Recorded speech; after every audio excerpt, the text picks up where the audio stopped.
Hello everyone, this is another episode of Sherry the Preventionist, and I am Sherry. And today, tables have turned and the interviewer has become the interviewee. So I have today somebody who has just bombarded me, and she's told me, Sherry, today it is your turn to be interviewed.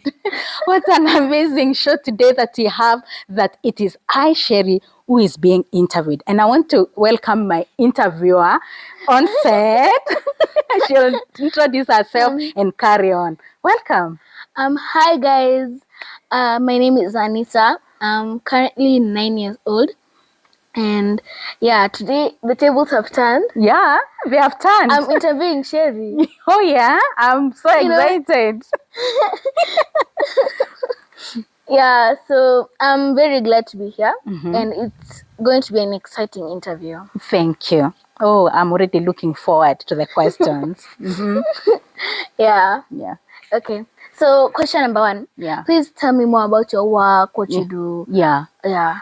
Thank you. So, Anissa, I am a trained public health officer and an addiction professional. So with that background, my work entails motivating, nudging, and encouraging people to embrace disease prevention. Imagine, Anissa, the many diseases that we know they can be prevented. Name them. They can be prevented. Even some diseases that we call non-communicables. Non-communicable is the disease that cannot be passed from one person to another, but there are things, there are behaviors, there are things that people can do to prevent those diseases. So basically my work, I work with schools. I go to a school and I teach people, I teach children, I encourage the teacher, the management to embrace disease prevention and to do activities that promote disease prevention. Still for organizations, for groups, I just do capacity building for people to prevent diseases. Yes. Yeah. Okay, so what does prevention entail? Yeah, so when you talk about prevention, we talk about activities and behaviors or things that people can be able to do to go ahead of the disease. Things that people can do so that the disease cannot occur, or things that people can do if the disease has occurred not to spread. Are you getting it? Yeah. Yeah, those are some of the things that is what all prevention that it entails. So you say you go to schools, management. Yeah. Have you ever gone outside Kenya to spread the word about prevention? I have not gone physically so far to prevent prevention, but one thing that I would want to tell you is I have a YouTube channel and I'm also on TikTok. Both are Sherry the Preventionist. And with that, the word now is spread globally. Okay, guys, you heard that. She has a YouTube and TikTok. So you go and follow and subscribe. Yeah. We promote prevention. Sure, because prevention is better and cheaper than cure all the time. So, Anissa, because you asked what prevention, what it entails, imagine prevention just entails simple things like washing hands. Imagine the way children, they have common pains in the stomach, common stomach aches, and diseases like even having intestinal worms like amoeba. If they do simple things like washing hands, imagine they can prevent diseases. And there are things that we call critical times to wash hands, like after visiting the toilet, you wash hands. But not the key thing is wash hands with soap. If you don't wash with soap, it's like you've not done anything. So like after visiting the toilet, before eating, after maybe you went to play and your hands are dirty, you need to wash your hands. If you're at home and you have a small baby, after changing the baby, you need to wash your hands with soap. Before you cook, before you handle any food, you need to wash your hands. Before you handle, after handling a sick person, you need to wash hands.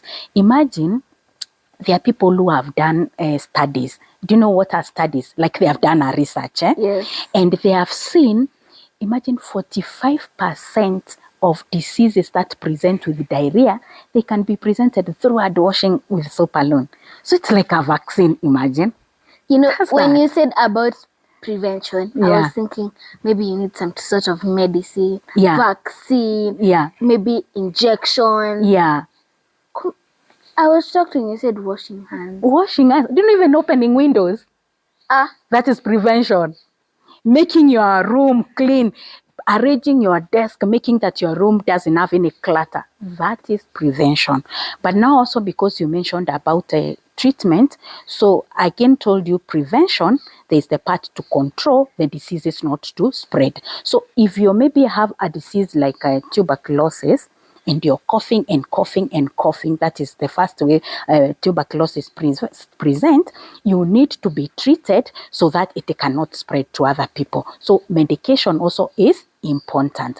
But what we are emphasizing is, what are those things that you can be able to do at home, or in school, or at community level, or at workplace, so that diseases cannot occur. Are you getting it? Yeah. So like cleanliness, like even laughing, by the way, it is prevention. Can you imagine? Just being happy, that is also prevention. I had this story that this guy had cancer. Yeah. But then he spent his last days laughing with his family. Then when he went for his checkup, he was cured. How is that possible? That's so interesting.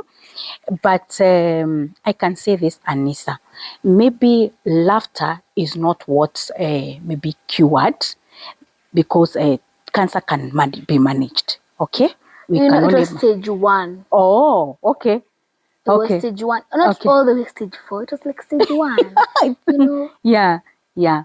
So maybe it combined also with some management, or maybe there is something that the doctors did. But laughter and joy also as its way of helping or easing the pain that person was undergoing. So happiness and joy also can increase somebody's longevity. Yeah, because when you laugh, there is some things which are released in the body. They are called hormones. They are called feel-good hormones. Imagine when we are happy like that, there are things, there's something that is happening in the body that increases your immunity, that increases your longevity, and even makes you look younger. Yeah. Wow. So happiness is good. Wow. So prevention is broad. It is about small doable things that somebody can be able to do to prevent diseases from occurring or spreading. Even things like having a good cough etiquette. Like if you're supposed to cough, you're not supposed to cough on your hands, like just to cough on your elbow. That is prevention. You have prevented, the germs from spreading to other people. That is what prevention is all about. Yeah. You got it, Anissa? Yes. So have you understood that prevention is so easy? Yeah. Is it really difficult? Not really. Yeah, it's easy. It's very. Yeah. Yeah, and I heard that you have a tutorial on hand washing on your YouTube channel. Yes. So people should go check that out. Yeah. Yeah. You can check on my YouTube channel and my TikTok channel as Sherry the Preventionist. We have so many tutorials, not only hand washing with soap. We have on how to keep your phone safe, not to be a playground for microorganisms, how to take care of your pillows, why windows are important to open the windows so that you can allow fresh and fall air can go out. All those things I explained. So follow, and subscribe. Sherry the Preventionist. Yeah. And make sure to like the TikTok videos. Yeah. Yes. To increase our likes. Yeah. Let's get to a goal of 1 million likes. Yeah. We can. Oh yeah, that one deserves a high five. It's possible, It is. And I want to ask you this question. This is my final question. Yes. We were in agriculture lesson. Yeah. Now people are debating if you should wash your meat with soap. Soap. Yeah. And then they were saying you should wash meat with soap because it kills the germs and you don't get sick. I was like, do you want to die? Soap has chemicals. Right. Soap has chemicals. So I wanted to confirm that with you. Yeah, thank you, Anissa. That is so interesting. And I like the way you told people that is chemical, because that is the truth. So when you talk about prevention, we also talk about food safety. So when you talk about food safety, we don't only talk about the handling of the food, the hygiene part, but we also are asking ourselves, is that food safe for consumption? So the moment you introduce chemicals on your food, you've already contaminated your food with chemicals. So what we talk about meat, it is thorough cooking. Subject the meat to high temperatures so that it can kill any microorganism or any germs that could have been on that meat. So we talk about thorough cooking of the meat, not washing it with the soap. So probably boiling is better. Yeah, boiling is one method, but there are other methods that you can, like grilling. There are different types of cooking methods as long as the temperatures are high. Yeah. Okay. Yes. But I feel like boiling is much safer. Yeah, it is. It is good. Yeah, it is good. Okay, so yeah, thank you for all that information. And the people watching at home probably have the knowledge of that. Yeah. Of what you've just explained about your work and everything. Yeah. So thank you for that. And make sure to subscribe, guys, at home. Yeah. Make sure to subscribe to Sherry the Preventionist. We're at the goal of getting to 1 million subscribers. Yes. You know? Yes. Yes. That's amazing. So yeah. So thank you so much, Anissa, for sitting me down and asking me. The tables have turned today. Yeah, the tables have turned.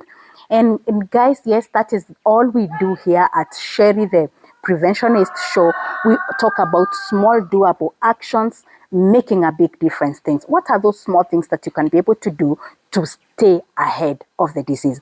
Imagine scientists and researchers say that 80% of diseases can be prevented, and it is so simple. Some practices are zero cost or are very minimal cost. It's all about changing the narrative from curative to preventive. So thank you so much, Anissa, for having me today and asking me all that. And of course, there's a way we conclude the show. Okay. By saying prevention is better and cheaper than cure all the time. Can we do it again? Okay. Prevention is better than cure all the time. It's all about small doable actions making a big difference in health. Stay safe.